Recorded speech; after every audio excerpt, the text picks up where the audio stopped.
திருமலைக்கேணி ஸ்ரீ காமாட்சி மௌனகுரு சுவாமிகள். சித்தர்கள் பூமி என்பது பழனி.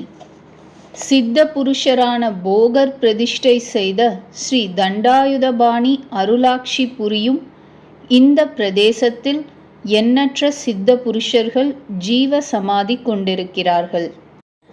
பழனி, திண்டுக்கல், ஒட்டன்சத்திரம் இந்த ஊர்களை சுற்றி ஜீவ சமாதியில் குடிகொண்டிருக்கும் அந்த சித்த மகா புருஷர்கள் இன்றைக்கும் சூக்ஷ்ம வடிவத்துடன் உலவி மனித குலத்தை வாழ்வித்து ஆசிகளை அள்ளி வழங்கி அடக்கமாக அமர்ந்துள்ளார்கள்.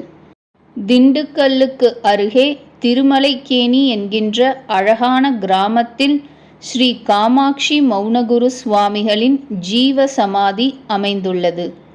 தான் வாழ்ந்த காலத்தில் எத்தனையோ அன்பர்களை நல்வழிப்படுத்தியும் அவர்களுக்கு ஆசிகளை வழங்கியும் பிறவிப் பிணிகளை நீக்கியும் வாழ்ந்த ஒப்பற்ற மகான் காமாட்சி மௌனகுரு சுவாமிகள்.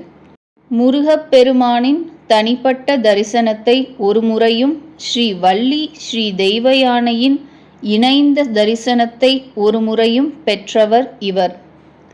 இன்றைக்கும் தன் சந்நிதி தேடி வரும் எந்த ஒரு பக்தரின் பிரார்த்தனையையும் கோரிக்கைகளையும் நிறைவேற்றி வருகிறார் இந்த சித்த புருஷர். காமாட்சி மௌனகுரு சுவாமிகளின் சிஷ்யரான குழந்தை சாமியின் சமாதியும் குழந்தை சாமியின் சிஷ்யரான சச்சிதானந்த சுவாமிகளின் சமாதியும் காமாட்சி மௌனகுரு சுவாமிகள் ஜீவ சமாதியை ஒட்டியே அமைந்துள்ளன.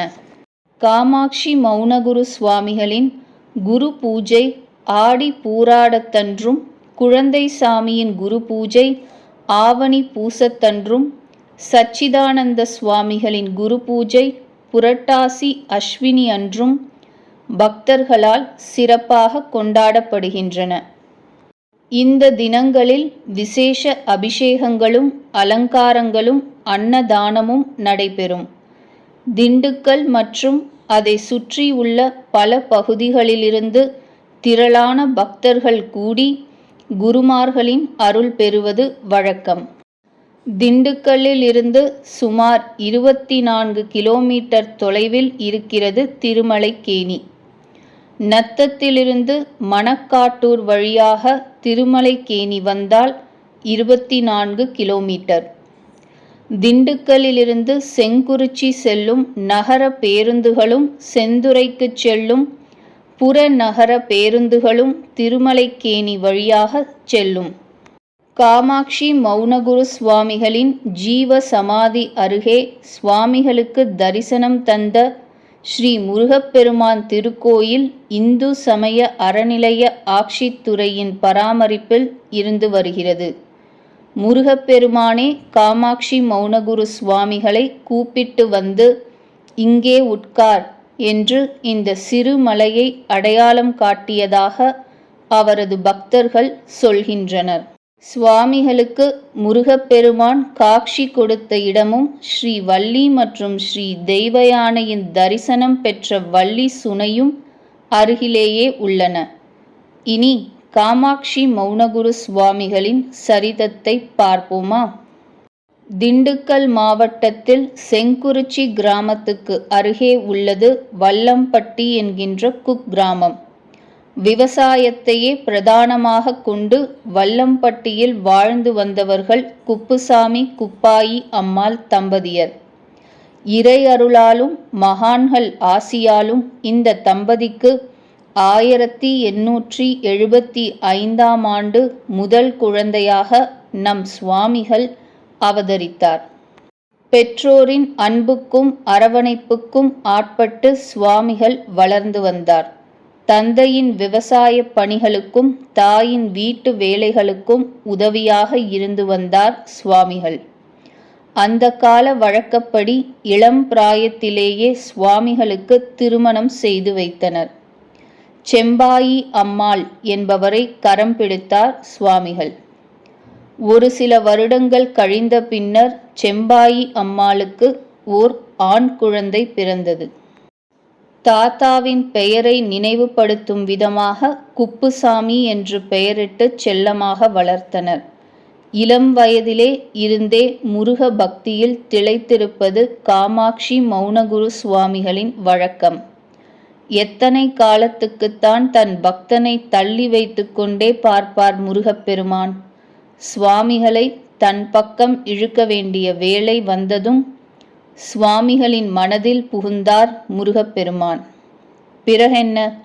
உணவு சுவைக்கவில்லை, ஆடை பாரமானது, இல்லறம் இனிமை இழந்தது, மனைவியையும் மகனையும் மனம் மறந்தது.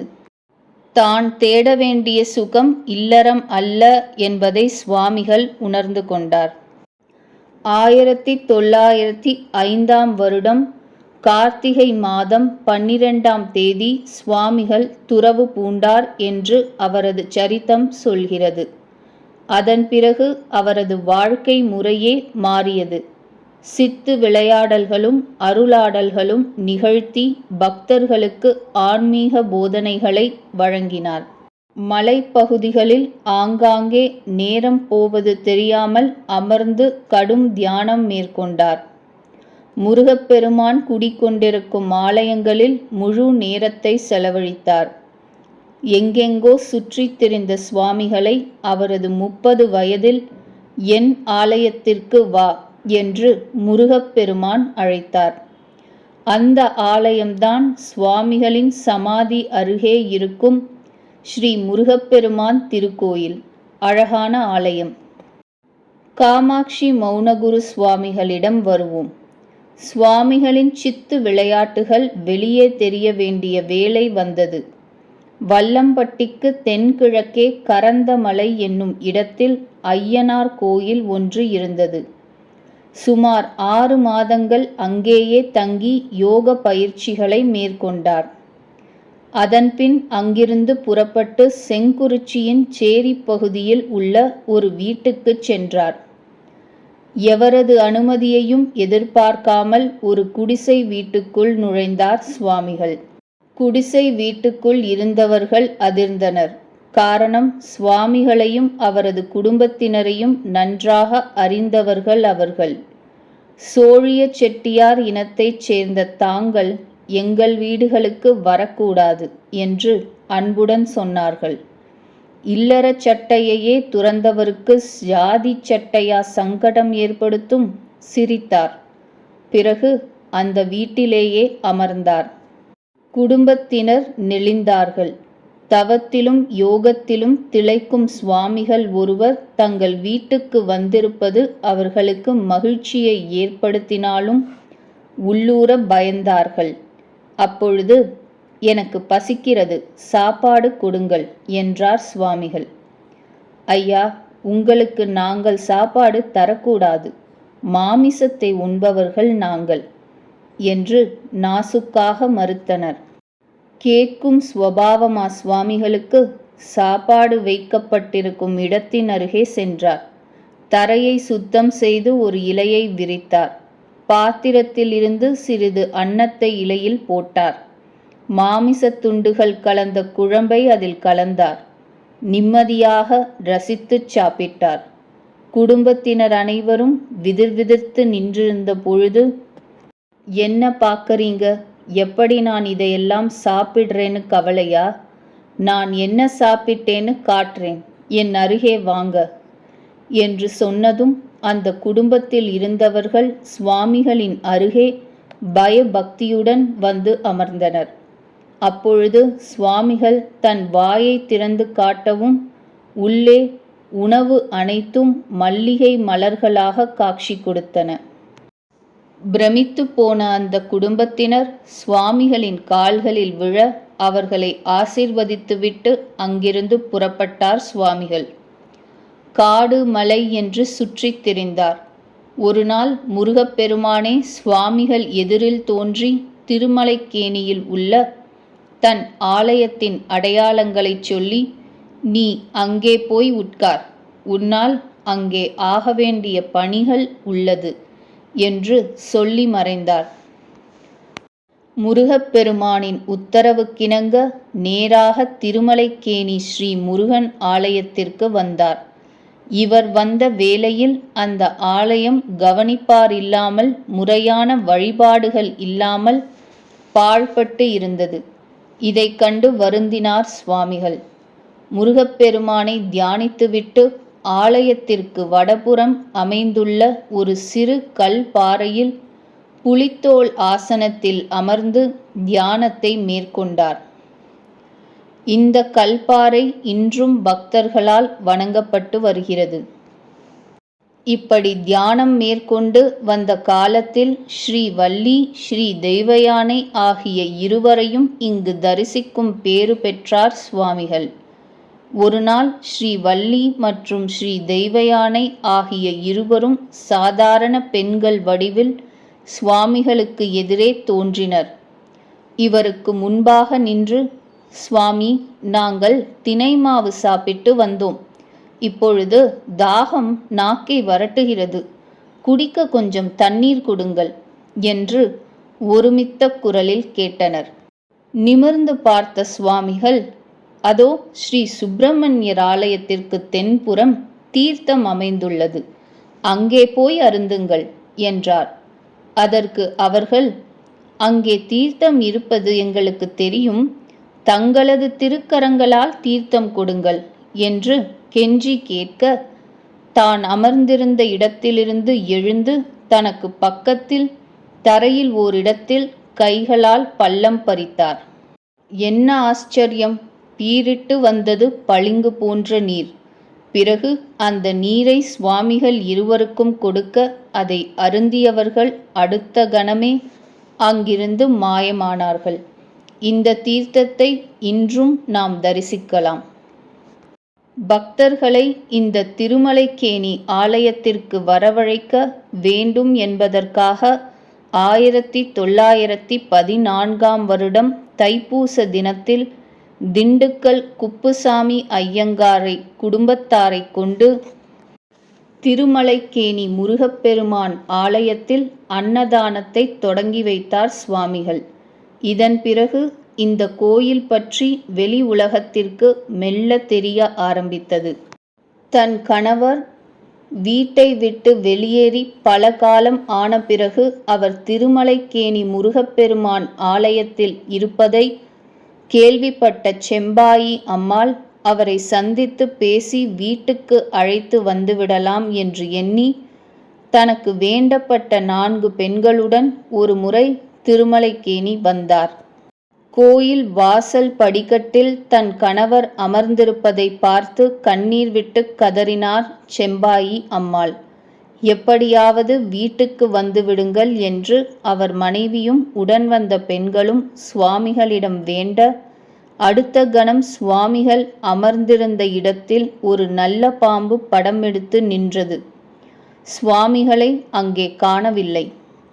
அதன் பிறகுதான் தன் கணவரின் தவ வலிமையையும் அவரது நிலைப்பாட்டையும் உணர்ந்த செம்பாயி அம்மாள் நல்ல பாம்பை வணங்கிவிட்டு முருகப்பெருமானையும் தரிசித்துவிட்டு உடன் வந்த பெண்களுடன் அங்கிருந்து வீடு திரும்பினார். ஒருமுறை சுவாமிகளின் பக்தர்கள் சிலர் காசிக்குச் சென்று ஸ்ரீ விஸ்வநாதரை தரிசிக்க விருப்பம் கொண்டார்கள். தங்களது இந்த யாத்திரையில் சுவாமிகளும் கலந்து கொள்ள வேண்டும் என்று அவரிடம் விண்ணப்பித்தார்கள். இருந்த இடத்தில் இருந்தபடியே காசியை காட்ட வல்லவர் இந்த சுவாமிகள் என்பதை அந்த பக்தர்கள் அறிந்திருக்கவில்லை. அடே, காசிக்கு போய்தான் விஸ்வநாதரை தரிசிக்க வேண்டுமா? மெனக்கெட வேண்டாம். வயல் வேலைகளை விட்டுவிட்டு அங்கே ஏன் செல்கிறீர்கள்? காசி தரிசனத்தை உங்களுக்கு இங்கேயே காட்டுகிறேன் என்று சொல்லிவிட்டு தன் வலது உள்ளங்கையை அவர்களுக்கு முன் நீட்டினார். பிறகு காசியை நன்றாக தரிசியுங்கள் என்று அவர்களிடம் சொன்னார். சுவாமிகளின் வலது உள்ளங்கையை பார்த்த அந்த பக்தர்கள் பிரமித்து போனார்கள். வீடியோ காட்சி மாதிரி சுவாமிகள் உள்ளங்கையில் பொங்கி பிரவாகம் எடுக்கும் கங்கையும் ஏராளமான பக்தர்கள் அங்கே புனித நீராடுவதையும் ஸ்ரீ காசி விஸ்வநாதருக்கு ஆரத்தி நடப்பதையும் ஸ்ரீ விசாலாட்சி அன்னைக்கு தீபாரதனை காண்பிக்கும் காட்சியும் ஜொலிக்கும் அன்னபூர்ணி ஆலயத்தையும் மாறி மாறி தரிசித்து நெக்குருகி போனார்கள் அந்த பக்தர்கள். சாமி, உங்களோட தவ வலிமை தெரியாம எங்கள்ல நீங்களும் ஒருத்தரா நினைச்சு காசிக்கு கூப்பிட்டு விட்டோம். எங்களை மன்னிச்சிடுங்க சாமி என்று அவரது கால்களில் விழுந்தனர். அனைவரையும் ஆசீர்வதித்து பிரசாதம் கொடுத்து அனுப்பினார் சுவாமிகள். ஒவ்வொரு வருடமும் திருமலைக்கேணியில் தைப்பூச விழா நடக்கும் முன்னதாக சுவாமிகளே அக்கம்பக்கத்து ஊர்களுக்கு சென்று பலரையும் ஆலயத்துக்கு வருமாறு அழைப்பது வழக்கம். அப்படி ஒரு தைப்பூச விழா பற்றி தன் பக்தர்களுக்கு தகவல் சொல்வதற்காக திண்டுக்கல் சென்றிருந்தார் சுவாமிகள். அப்பொழுது சுவாமிகளை சந்திக்க 2 பக்தர்கள் அன்றைய மதிய உணவுக்கு தங்கள் வீட்டுக்கு வரவேண்டும் என்று வேண்டுகோள் வைத்தனர். சுவாமிகள் குழம்பினார். யாராவது ஒருவர் வீட்டில் தானே உண்ண முடியும், அதுவும் மதிய வேளை உணவுக்கு இப்படி 2 பேரும் கூப்பிடுகிறீர்களே, இருவரில் யாராவது ஒருவர் விட்டு கொடுங்களேன் என்று அவர்களிடமே கேட்டார். ஆனால் அந்த இருவருமே விட்டு கொடுப்பதாக இல்லை. தங்கள் வீட்டு மதிய உணவுக்கு சுவாமிகள் அவசியம் வரவேண்டும் என்று அன்பு தொல்லை கொடுத்தனர். சரி, 2 பேர் வீட்டிலும் உணவு தயார் செய்யுங்கள், பார்க்கலாம். யார் வீட்டுக்கு வர முடிகிறதோ வருகிறேன் என்று சொல்லி அவர்களை அனுப்பி வைத்தார். என் வீட்டில் சுவாமிகளுக்கு பிரமாதமான விருந்து வைத்து அசத்த போகிறேன் பார் என்று ஒருவர் மற்றவரிடம் சொல்லிவிட்டு 2 அன்பர்களுமே விருந்து தயார் செய்ய புறப்பட்டனர். சுவாமிகள் எப்படியும் நம் வீட்டுக்குத்தான் வருவார், அவன் வீட்டுக்கு போக மாட்டார் என்று இருவருமே எண்ணினார்கள். ஆனால் சுவாமிகளின் சித்து வேளைகள் அவர்களுக்கு தெரியுமா என்ன? மதிய வேளை வந்தது. இருவரது வீட்டிலும் ஒரே நேரத்தில் நுழைந்தார் சுவாமிகள். எப்பா, நல்ல வேளை, சுவாமிகள் நம் வீட்டுக்கு வந்துவிட்டார் என்று இருவரும் தனித்தனியே தங்கள் வீடுகளில் சந்தோஷப்பட்டனர். சுவாமிகளுக்கு பாத பூஜை செய்து ஆசனத்தில் அமர வைத்து தலைவாழை இலை போட்டு விருந்து படைத்தனர். திருப்தியாக சாப்பிட்டுவிட்டு குடும்பத்தினரையும் ஆசீர்வதித்துவிட்டு திருமலைக்கேணிக்கு புறப்பட்டு போனார் சுவாமிகள். அன்று மாலை அந்த 2 நண்பர்களும் கடை தெருவில் சந்தித்தனர். என்னப்பா, உன் வீட்டுக்கு சுவாமிகள் வராமல் ஏமாற்றி இருப்பாரே, என் வீட்டில் அவருக்கு இன்று தடபுடல் விருந்து வைத்து அமர்க்கலப்படுத்திவிட்டேன் என்றார் முதல் அன்பர். இதை கேட்ட 2வது அன்பர் கேலியாகச் சிரித்து, ஏன்பா, என் வீட்டுக்கு தான்ப்பா வந்தார், பாத பூஜை செய்து நானே என் கையால் அவருக்கு உணவு பரிமாறினேனே என்று சொல்ல ஒரு கட்டத்தில் இருவரும் குழம்பினர். பிறகுதான் அவர்களுக்கு சுவாமிகளின் சித்து விளையாடல் புரிந்தது. 1917ஆம் ஆண்டு பிங்கள வருடம் ஆடி மாதம் 17ஆம் தேதி செவ்வாய்க்கிழமை இரவு 11 மணிக்கு அளவில் தன்னுடைய தவ பலத்தால் ஜீவ சமாதி நிலையை அடைந்தார் ஸ்ரீ காமாட்சி மௌனகுரு சுவாமிகள்.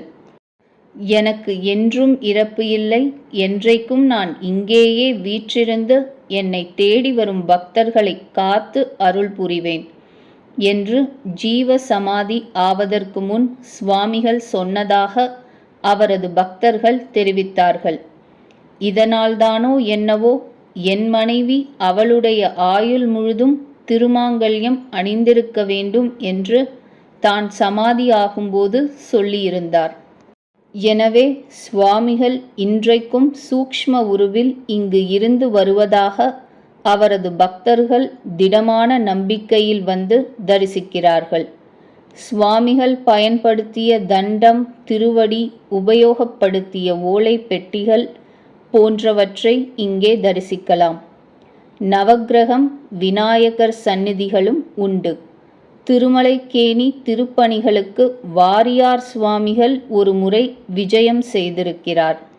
தற்போது இந்த திருமலைக்கேணி மடத்தை நிர்வகித்து வருபவர் சச்சிதானந்த சுவாமிகளின் சிஷ்யரான முத்துகோபால கிருஷ்ண சுவாமிகள் என்பவர். என்றாலும் மடத்தின் பெரும்பாலான பொறுப்புகளை அங்கேயே இருந்து கவனித்து வருபவர் கா. கு. பிச்சை என்கின்ற முருகேசன் என்பவர்.